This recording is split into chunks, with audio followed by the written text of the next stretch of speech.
우리는 누구일까요?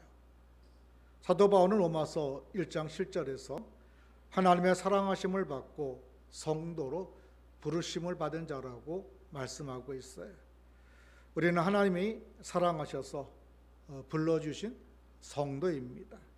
그리고 베드로 사도는 베드로전서 2장 10절에서 너희가 전에는 백성이 아니더니 이제는 하나님의 백성이라고 말씀하고 있고, 전에는 긍휼을 얻지 못하였더니 이제는 긍휼을 얻은 자라고 말씀하고 있어요. 우리가 하나님의 백성이요 하나님의 긍휼을 얻은 자라고 말씀하고 있는 것입니다. 그렇다면 우리가 성도로서 하나님의 백성이 되었다는 것이 무엇을 의미할까요? 우리가 하나님을 예배하는 예배자라는 것입니다. 예수 그리스도를 믿는 우리 모두는 예배자입니다. 하나님을 예배하는 예배자예요. 우리는 하나님을 예배하는 예배자로서 예배당에서뿐만 아니라 일상에서도 예배자의 삶을 살아야 합니다. 오늘 본문 8절에서 아삽은 이스라엘 백성들이 제사 드렸던 제물에 대해서 하나님의 생각을 이렇게 전합니다. 뭐라고 전합니까? 이스라엘 백성들이 드리는 제물에 대해 문제가 없다라고 하시고, 그들이 드린 번제가 항상 내 앞에 있다라고 말씀하고 있어요. 그러시면서 안고 빠진 집방처럼 진짜로 중요한 것이 빠져 있다라고 말씀하셔요. 그것이 무엇일까요? 감사입니다. 감사. 오늘 본문 14절에서 감사로 하나님께 제사를 드리라고 말씀하고 있고, 본문 23절에서도 감사로 제사를 드리는 자라고 하면서 우리의 제사에서 예배에서 감사가 풍성히 넘쳐야 함을 말씀하고 있습니다. 그러면 우리의 예배에 감사가 넘쳐야 하는 이유가 무엇일까요? 우리의 예배에 감사가 넘쳐야 하는 이유는 첫째, 감사가 하나님 예배의 본질이기 때문입니다. 본문 14절입니다. 감사로 하나님께 제사를 드리며 지존하신 이에게 내 소원을 갚으며라고 말씀하고 있어요. 오늘 본문 14절은 우리를 그냥 예배하는 자라고 말하지 않고 감사로 예배하는 자임을 말씀하고 있습니다. 그러니까 뭐죠? 하나님께서 감사가 빠진 예배에 대해서 지금 말씀하시고 있구나 하는 것을 느낄 수가 있어요. 눈치 빠른 사람은. 그런데 왜 감사하는 제사가 되어야 할까요? 감사는 예배에 있어서 절대 빠질 수 없는 본질이기 때문입니다. 예배의 자리에 나온 자들은 그 심령 속에 감사가 있어야 돼요. 또 일상에서 살아가는 성도라면 하나님을 예배하는 자로서 범사에 감사가 있어야 됩니다. 감사가 빠진 예배는 본질을 잃어버린 예배가 되는 것이고, 우리는 하나님을 예배할 때 감사한 마음으로 해야 돼요. 왜 감사하고 있어야 할까요? 예배자가 하나님을 예배하는 근본 이유가 나를 구원하신 하나님의 은혜를 알고 있기 때문입니다. 나를 구원하신 하나님의 은혜를 알지 못한다면 하나님을 예배할 이유가 전혀 없어요. 우리가 하나님을 예배하는 이유는 죄와 허물로 죽었던 우리를 구원하신 하나님의 사랑과 은혜를 알기에 우리가 하나님 앞에 예배하는 것입니다. 감사가 없이는 결코 바른 예배가 될 수가 없어요. 하나님은 이스라엘 백성들에게 수많은 금과 은혜 제물을 가지고 하나님께 나오라고 말씀하고 있지 않습니다. 솔로몬처럼 수천 마리의 수양을 가지고 그 기름으로 하나님께 제사하라고 예배하라고 말씀하고 있지 않아요. 하나님께서는 오히려 이런 것은 필요 없다라고 말씀하십니다. 하나님은 짐승의 피를 즐겨 드시는 분도 아니요, 하나님은 금과 은을 좋아하시는 분도 아니십니다. 이런 모든 것은 하나님께 큰 의미가 있는 것이 아니에요. 하나님 앞에서 대단한 것도 아닙니다. 우리에게 있어서는 귀한 것이고 가치 있는 것이고 또 의미 있는 것일 수 있지만 하나님 입장에서 보면 그것은 아무것도 아니에요. 이스라엘 백성들은 이 사실을 몰랐습니다. 그들은 하나님께 나아가되 수많은 물질과 재물을 가지고 가면 되는 줄 알았어요. 좋은 수소나 순념소를 가지고 나아갔고 많은 재물을 가지고 번제를 드렸습니다. 그런데 하나님께서 이런 그들에게 이렇게 말씀하셔요. 함께 본문 7절로 12절 말씀을 보겠습니다. 본문 7절로 12절 말씀을 저와 여러분이 교독하시겠습니다. 내 백성아 들을지어다. 내가 말하리라. 이스라엘아 내가 내게 증언하리라. 나는 하나님 곧 내 하나님이로다.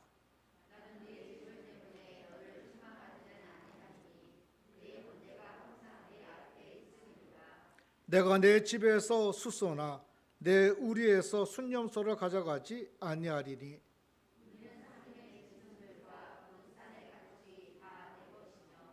산의 모든 새들도 내가 아는 것이며 들의 짐승도 내 것이로다. 세계와 거기에 충만한 것이 내 것이미로다. 사랑하는 성도 여러분, 하나님은 모든 것을 소유하신 우리의 주인이시오 만물의 주인이십니다. 하나님은 우리의 재물을 필요로 하시는 분이 아니셔요. 재물이 있어야 하나님의 역사를 이루시고 하나님의 나라를 건설하시는 하나님이 아닙니다. 하나님은 우리가 드리는 희생의 재물을 좋아하시고 우리의 손에서 재물을 구하는 하나님이 아니셔요. 하나님에게는 아무런 부족함이 없습니다. 천지와 만물 그 가운데 있는 모든 것이 성경은 다 하나님의 것이라고 말씀하고 있어요. 모든 것의 소유자가 누구십니까? 하나님이십니다. 그런데 하나님께 예배하면서 감사 없이 돈만 갖다 드리면 된다고 생각하는 사람들이 얼마나 많은지 모릅니다. 오늘 본문에 나오는 이스라엘 백성이 그랬습니다. 하나님을 향한 감사 없이 제물만 바치는 제사를 드렸어요. 하나님은 감사가 없는 이런 제물은 필요 없다라고 말씀하는 것입니다. 하나님이 원하시는 예배는 물질만 드리는 예배가 아니에요. 물질의 많으나 적으냐를 떠나서 예배에 감사가 있느냐는 것이에요. 주를 향한 감사, 우리 안에 감사가 있느냐는 거예요. 종교적 의무감으로 드려지는 제물이 아니고 헌금이 아니고 주를 향한 감사, 우리의 마음에 하나님을 향한 참된 감사가 있어야 됩니다. 그때 하나님은 우리의 예배를 기뻐하셔요. 그런데 놀라운 사실은 감사가 빠진 예배가 마지막 때, 종말의 시대, 이 시대를 살아가는 우리 예배자들의 모습이라는 것입니다. 수없이 예배의 자리에 나오고 예배하는 삶을 산다고 하지만 실적으로 감사가 빠진 예배를 드리고 예배의 삶을 산다는 것이에요. 그 사실을 바울 사도는 디모데후서 3장 1절로 5절에서 분명히 말씀하고 있습니다. 신약성경 345쪽 찾아보겠습니다. 345쪽 디모데후서 3장 1절로 5절에 보면 종말의 시대에 하나님의 백성들이 하나님 앞에 드리는 예배의 모습에 대해서 이렇게 기록하고 있습니다. 오늘 이 기록이 나의 모습은 아닌지 우리의 모습은 아닌지 한번 돌아볼 수 있기를 원합니다. 이런 모습으로는 하나님 앞에 예배할 수가 없어요. 3장 1절로 5절입니다. 너는 이것을 알라. 말세에 고통하는 때가 이르러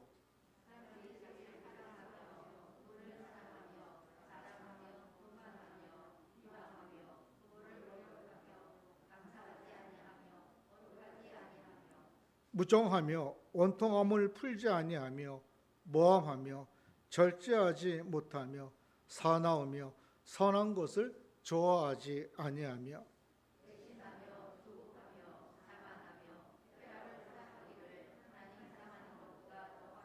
함께 읽겠습니다. 경건의 모양은 있으나 경건의 능력은 부인하니 이와 같은 자들에게서 내가 돌아서라. 마지막 때 예배자에 나타나는 현상이 뭐라고 말씀하고 있습니까? 자기 사랑, 돈 사랑이 하나님 사랑보다 더하다는 것과 감사하지 않는 것과 절제가 안 되고 사납다라는 것, 쾌락을 하나님보다 더 사랑하고 겉은 분명 경건한 성도인데 속은 전혀 그렇지 않다라는 것입니다. 우리는 여기서 예배자가 감사하지 않는다는 사실을 발견하게 됩니다. 왜 감사하지 않습니까? 하나님의 은혜를 잃어버렸기 때문에 그래요. 사랑하는 성도 여러분, 우리가 오늘 누구입니까? 우리가 잘나서 구원받은 것이 아니지 않습니까? 우리는 하나님 앞에서 죄인으로 있었을 때, 하나님의 원수가 되어 있었을 때 분명 하나님의 진노의 대상이었음에도 불구하고 하나님께서 우리를 먼저 사랑하셔서 우리를 자녀 삼아 주셨어요. 우리를 불러주셨고 믿음을 주셨고 구원해 주셨습니다. 순전히 하나님의 은혜인 것이죠. 그래서 우리는 뜨거운 감사로 하나님을 예배할 수밖에 없는 것입니다. 하나님께서 내게 베푸신 은혜를 생각한다면 우리는 감사하는 예배를 드릴 수밖에 없는 것이에요.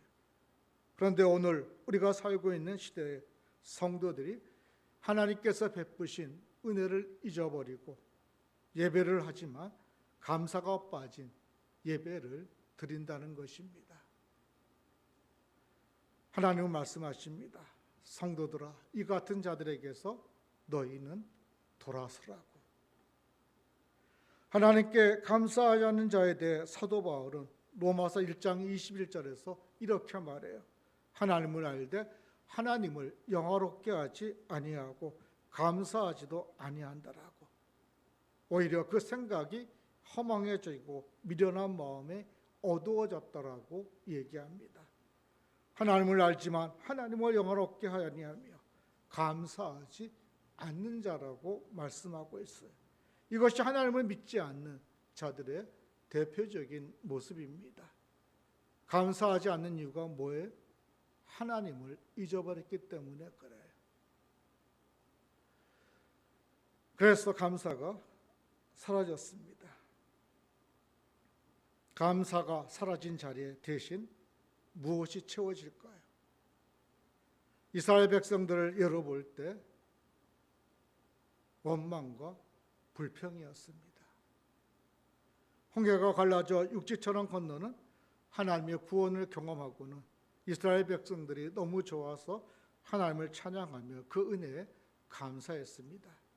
그런 그들이 감사를 잊어버리게 되니까 하찮고 먹고 마시는 것 때문에, 하찮은 먹고 마시는 것 때문에 하나님을 원망하고 불평해요.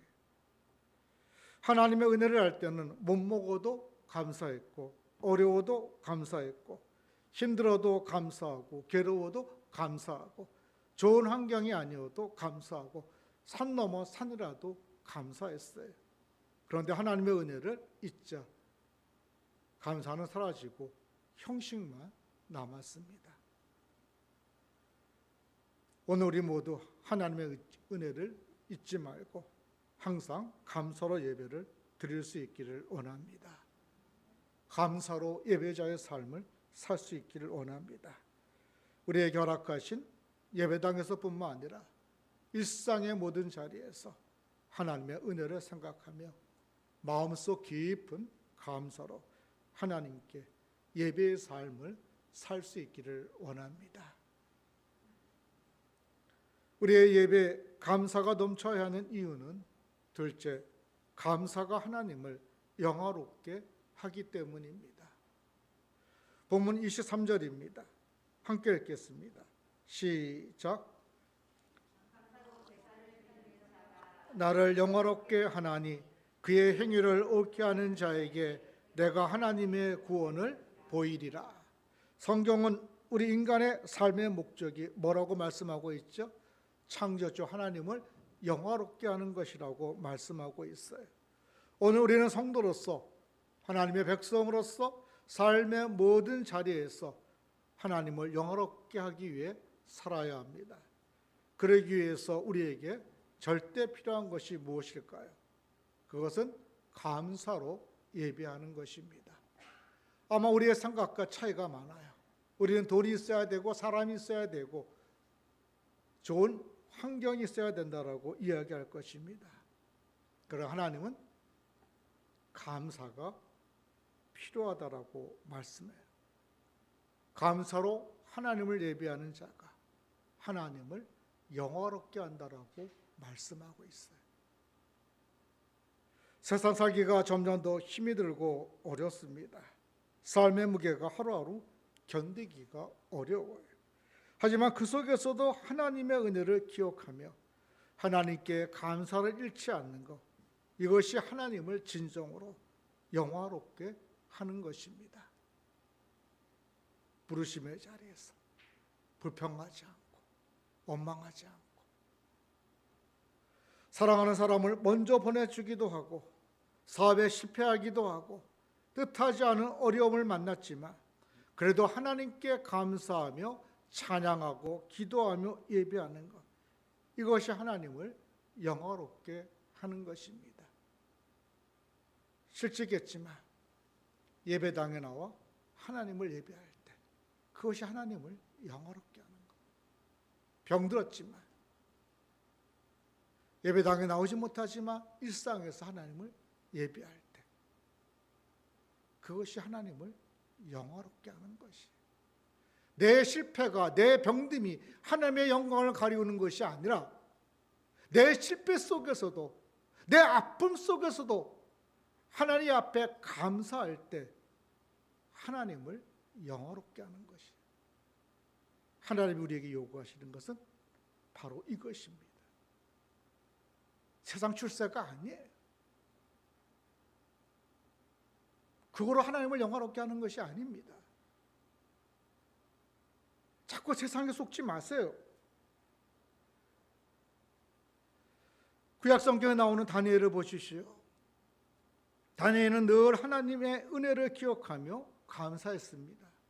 비록 몸은 바벨론 제국의 포로의 몸으로 살아갔지만 그 속에서 하나님을 원망하기보다는 오히려 감사의 삶을 살았어요. 바벨론 포로임에도 불구하고 죽을 수도 있는 상황에서 다니엘은 하나님께 감사하며 기도했습니다. 한번 볼까요? 구약성경 다니엘서 6장 10절입니다. 구약성경 1243쪽입니다. 거기에 보면 다니엘이 자기 인생의 여정에 찾아온 죽음 앞에서 이렇게 이야기합니다. 이런 모습으로 나타나요. 다니엘서 6장 10절입니다. 함께 읽겠습니다. 다니엘이 이 조서에 왕의 도장이 찍힌 것을 알고도 자기 집에 들어가서는 윗방에 올라가 예루살렘으로 향한 창문을 열고 전에 하던 대로 하루 3번씩 무릎을 꿇고 기도하며 그의 하나님께 감사하였더라. 바벨론 포로 생활 가운데에서 하나님의 은혜를 기억하며 다니엘은 감사 기도를 했어요. 감사하며 기도한 그 결과가 어떻게 되었습니까? 굶주린 사자굴로 다니엘이 던져졌어요. 그런데 어떻게 되었어요? 다니엘서 6장 23절입니다. 함께 읽겠습니다. 6장 23절 시작.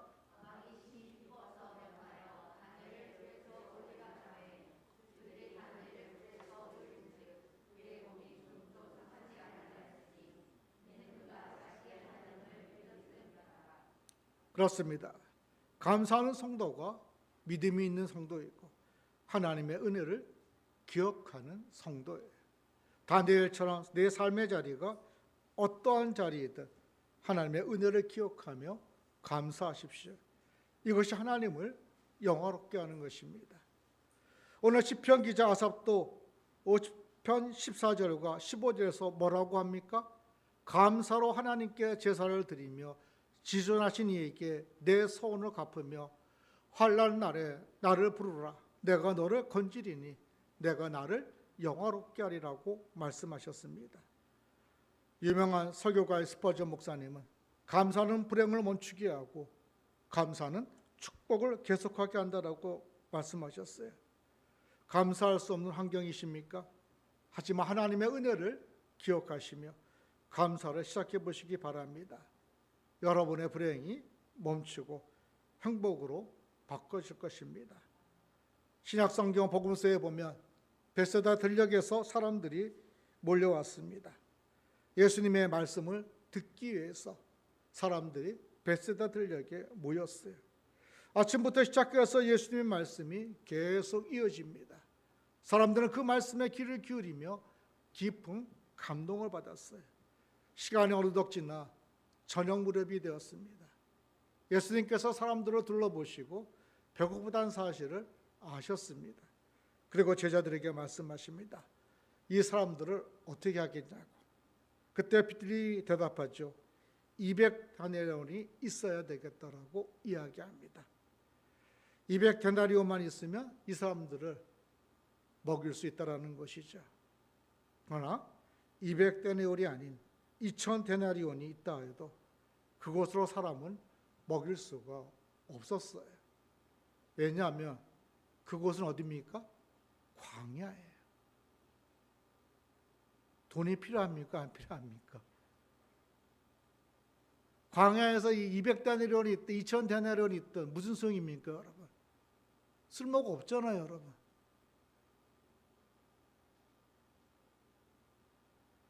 수천금이 있어도 당장의 저녁 식사를 해결할 수 없었어요. 그때 안드레가 한 아이를 데리고 옵니다. 그 아이의 손에는 보리떡 5개와 물고기 2마리가 있었어요. 이 아이는 주님의 말씀을 듣고 감격했고 감사했어요. 감사한 마음으로 그 적은 것을 주님께 다 드렸습니다. 예수님께서 그 아이의 작은 음식을 받으시고 하나님께 감사의 기도를 드리셨어요. 그리고 제자들에게 그것을 나눠주라고 말씀하셨습니다. 그때 우리가 잘 아는 대로 놀라운 역사가 일어났습니까? 안 일어났습니까? 일어났어요. 수천 명이 먹고 12광줄이나 남았어요. 이 말씀이 무엇을 교훈하고 있어요? 감사 없는 200데나리온, 아니 2000데나리온은 아무런 역사를 이루지 못한다라는 것입니다. 하나님의 영광을 나타낼 수가 없어요. 그러나 적은 음식일지라도 한 아이의 감사가 담긴 보리떡 5개와 물고기 2마리는 엄청난 역사를 이뤘어요. 하나님의 영광을 나타내셨습니다. 오늘 우리가 하나님께 드리는 물질 귀한 것입니다. 그러나 그것에 감사가 없다면, 습관적으로 드려진다면 아무리 많은 것을 드린다고 해도 그것은 하나님의 영광을 드러내지 못합니다. 그러기 쉬운 것이 11조예요. 그러기 쉬운 것이 우리가 드리는 성교 헌금이고 감사헌금. 습관적으로 11조 할 수 있습니다. 요즘은 또 자동이체가 되다 보니까 더 그럴 수가 있어요. 우리가 드리는 헌금 속에 감사가 담겨 있지 않다면 그 헌금은 연락된 것이 아닙니다. 우리에게만 연락된 거예요. 우리에게만. 거기는 아무 역사도 일어나지 않아요. 하나님의 영광을 나타낼 수가 없어요. 작은 물질이라도 감사함으로 드려질 때 하나님을 영화롭게 하는 거예요.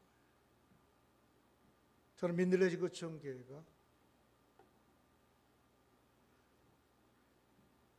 적은 물질로 하나님 앞에 감사하는, 그래서 하나님의 영광을 드러내는 공동체가 되기를 원합니다. 하나님께서 원하시는 것은 감사입니다. 범사에 감사하십시오. 이것이 그리스도 예수 안에서 우리를 향하신 하나님의 뜻이라고 말씀하셨어요. 그리고 이것이야말로 하나님을 정말 영화롭게 하는 것이에요. 하나님을 영화롭게 하는 길에 하나님이 문을 활짝 열어놓으셨습니까? 닫으셨습니까? 활짝 열어놨어요. 세상의 방식으로 얘기한다면 국회의원이 되고 대통령이 되고 장관이 되는 거라면 그 문은 활짝 열린 거예요? 닫혀 있는 거예요? 닫혀 있는 것입니다. 세상 사람들만 하나님을 영화롭게 할 수 있어요. 우리는 하나님을 영화롭게 할 수가 없어요.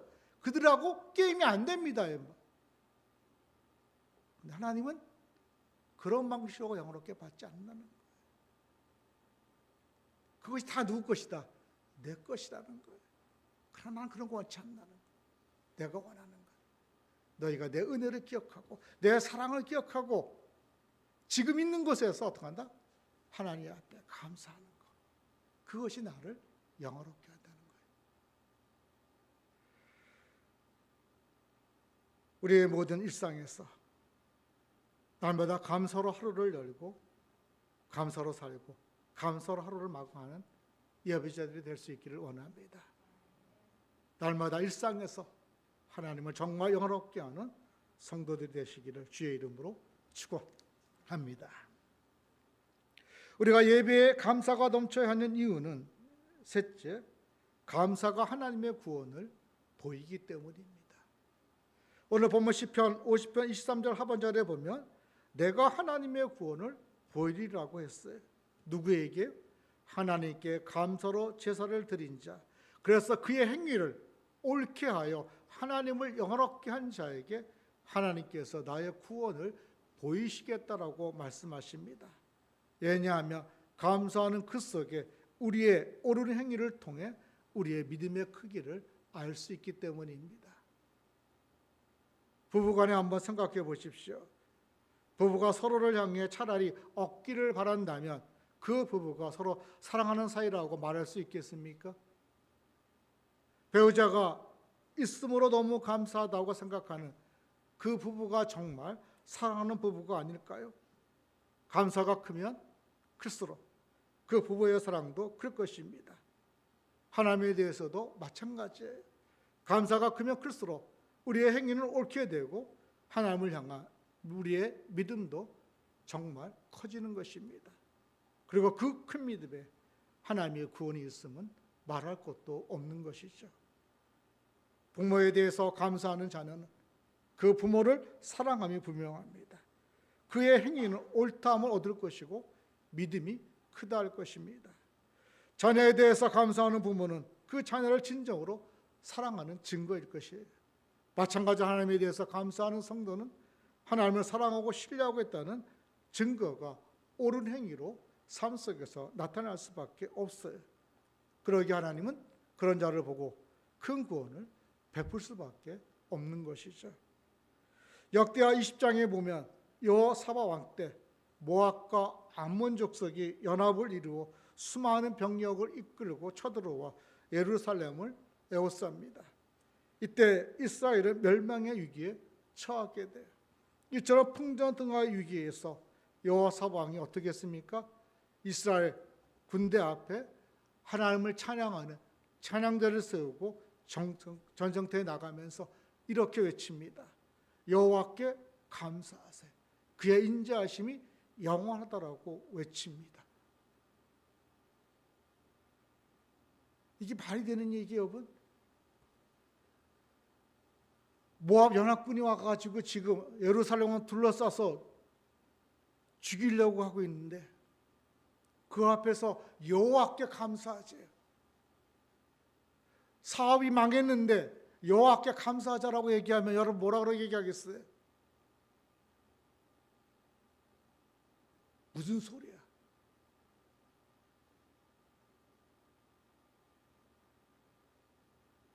그러나 오늘 여호사밧 왕은 여호와께 감사하세요. 그의 인자하심이 영원하다라고 외칩니다.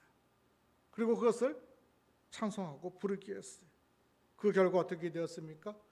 구원의 능력이 나타났어요. 불평할 수도 있고 원망할 수도 있는 자리에서 불평과 원망을 하지 않고 그 역경과 죽음의 검은 폭풍 앞에서 오직 감사와 찬송을 부르니까 하나님의 구원이 나타나 오히려 적군들 사이에 자중실환이 일어나서 자기들끼리 치고받다가 자멸해버립니다. 여호사밧 군대는 칼 한번 휘두르지 않고 승리했어요. 이처럼 감사와 찬송은 하나님의 구원의 역사를 이루게 합니다. 그러므로 심히 어려울 때일수록 감사하고 찬송하십시오. 모든 환난이 변하여 하나님의 구원이 될 것입니다. 하나님의 은혜를 아는 감사는 환경에서 오는 것이 아니에요. 하나님을 바로 아는 영적 지식과 믿음에서 나오는 것입니다. 환경은 변합니다. 그러나 하나님은 변하지 않으셔요. 환경은 좋을 때도 나쁠 때도 있어요. 그 환경과 상황을 따라가면 범사에 항상 감사할 수 없습니다. 그러나 변치 않는 하나님께 초점을 맞추면 무슨 일을 당하든지 요동하지 않고 하나님의 은혜를 기억하며 감사할 수가 있어요. 본문 7절에서 하나님은 이스라엘을 향해 말씀하십니다. 내 백성들아 들을지어다. 내가 말하리라 이스라엘아. 내가 내게 증언하리라. 나는 하나님 곧 내 하나님이라.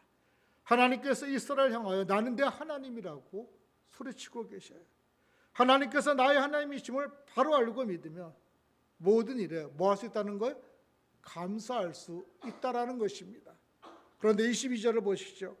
하나님을 잊어버린 너희여 이제 이를 생각하라. 그렇지 않으면 내가 너희를 찢으리니 건질 자 없으리라. 감사함이 없는 삶을 사는 사람을 향해 하나님을 잊어버렸다라고 말씀하고 있어요. 하나님을 잊어버린 자의 특징이 뭡니까? 감사함이 없다는 것이에요.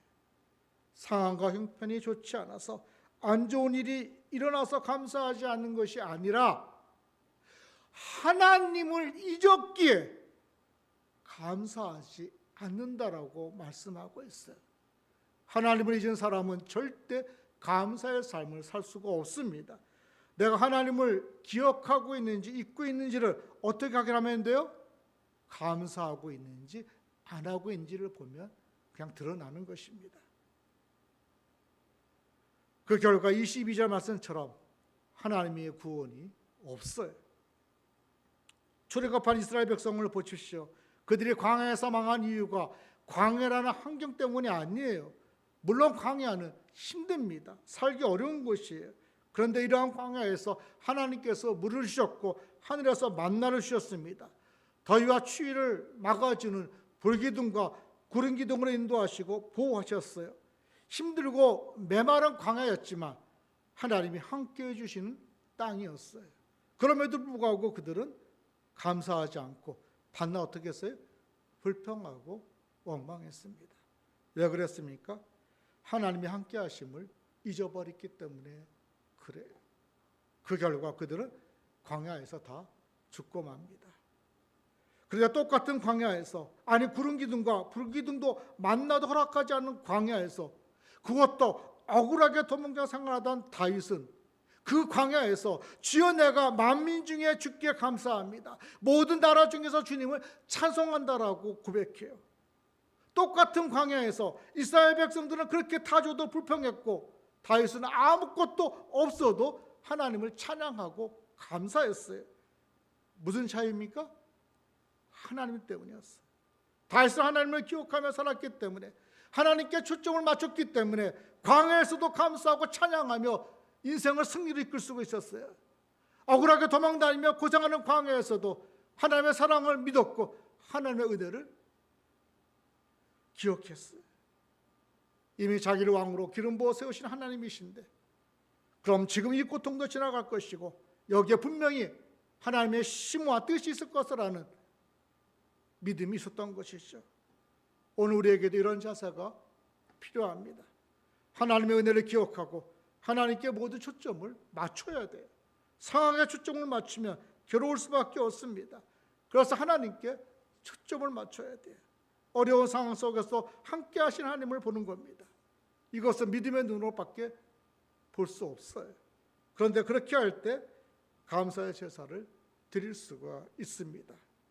하나님께서는 고통 중에 있을 때 우리에게 말씀하십니다. 본문 15절입니다. 환난 날에 나를 부르라. 내가 너를 건지리니 내가 나를 영화롭게 하리라. 환난 날에 하나님을 부르는 것이 하나님을 어떻게 만든다고요? 영화롭게 만든다. 환난이 나쁜 겁니까? 아니잖아요. 하나님을 영화롭게 하는 기회가 돼요. 우리가 누구를 찾지만 하나님을 찾고 부르지만, 고난과 어려움을 만날 때 세상 사람들처럼 원망과 불평의 목소리를 내며 누군가를 탓하고 비난하는 모습이 아니라 감사로 하나님을 부르라는 것입니다. 그렇게 하나님께서 들으시고 구원하시고 우리로 하여금 하나님이 주시는 승리를 경험하면서 하나님을 영화롭게 하는 존재로 만드시겠다는 것입니다. 이 부르심의 초대 앞에 우리 민들레 지구촌 교회가 서갈 수 있기를 주의 이름으로 축원합니다. 기도하시겠습니다.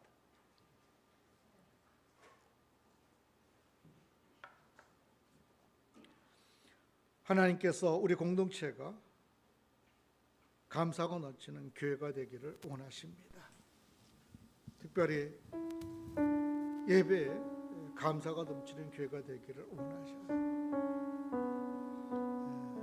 우리가 이 시간 주의 은혜와 사랑을 기억하면서 감사를 회복하고 감사로 살아가는 우리 모두가 되길 함께 기도하시겠습니다.